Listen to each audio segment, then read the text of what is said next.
প্রথমটাতে আমরা আসি সেটা হলো যে আসলে কোনো জোট গঠন করছি না আমরা, মূলত উদ্যোগ চীনের এবং এটা একেবারে অফিসিয়াল পর্যায়ে, এটা কোনো রাজনৈতিক কোনো পর্যায়ে না।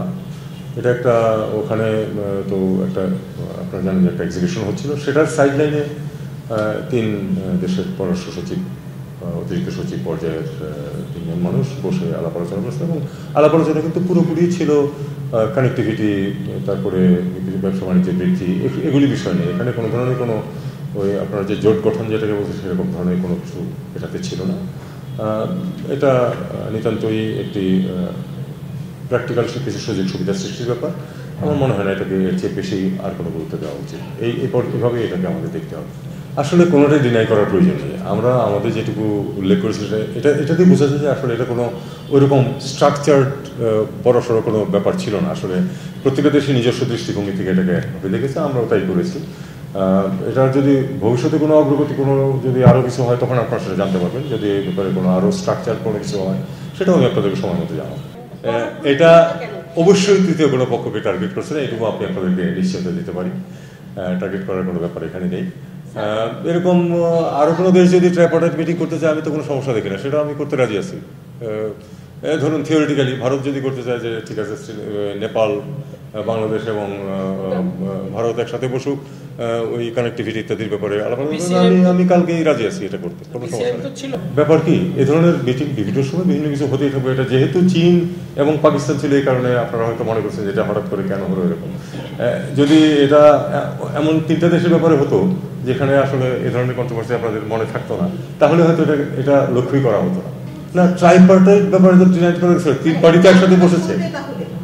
কোনটা না, এটা কিন্তু আসলে খুব বেশি স্পেকুলেট করার এখানে সুযোগ নেই। স্পেকুলেট করার সুযোগ সৃষ্টি হয়েছে শুধুমাত্র দেশ 3টার নামের কারণে।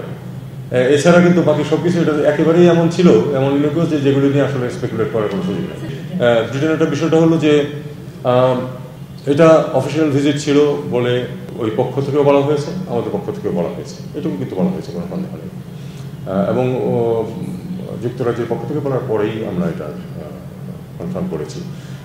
কেন হয়নি যুক্তরাজ্যের প্রধানমন্ত্রীর সাথে মিটিং, এটা আমি ঠিক এই মুহূর্তে আপনাকে বলতে পারবো না। আমি বলতে পারবো না কারণ আমি ছিলাম না, আপনি জানেন ওখানে। যারা ছিল তারা হয়তো আরও ভালো বলতে পারবেন।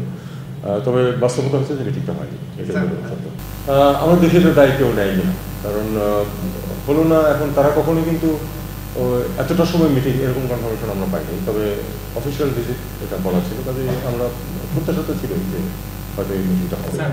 না দেখুন, প্রথমত ভারতের সাথে সম্পর্ক শীতল আমি বলতে চাই না, আমি বলতেছি যে এটা একটা রিঅ্যাডজাস্টমেন্টের পর্যায়ে আছে।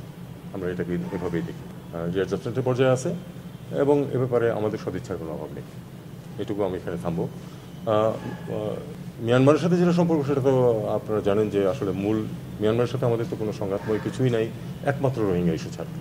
রোহিঙ্গা ইস্যু এবং সেটার যদি সমাধান হয়, যেটা একমাত্র সমাধান হচ্ছে তারা তাদের দেশে ফেরত যাবে, গিয়ে সেখানে তাদের নর্মাল জীবন কাটাবে, সেখানে কেউ বাধা দেবে না, তাদের উপর কোনো অত্যাচার বিচার হবে না। এটুকু world community by and large এটা স্বীকার করে। কিন্তু এখন এটা ইমপ্লিমেন্টেশনের প্রশ্ন আছে এবং মডালিটিজের প্রশ্ন আছে, সেই নিয়েও বিভিন্ন ধরনের চেষ্টা চরিত্র চলছে। Let us accept the reality যে গত 8 বছর আসলে আমাদের এখানে সাফল্য নেই কোনো, আমরা আসলে সত্যিকার অর্থে কিছু করতে পারিনি। আগে হচ্ছে অনেক কিছু কথাবার্তা, কিন্তু তাদেরকে যে ফেরত দেওয়ার ব্যাপারে আমরা কিছু করতে পারিনি। আমরা আশাবাদী যে আগামী দিনগুলোতে আমরা সেটা করতে পারবো।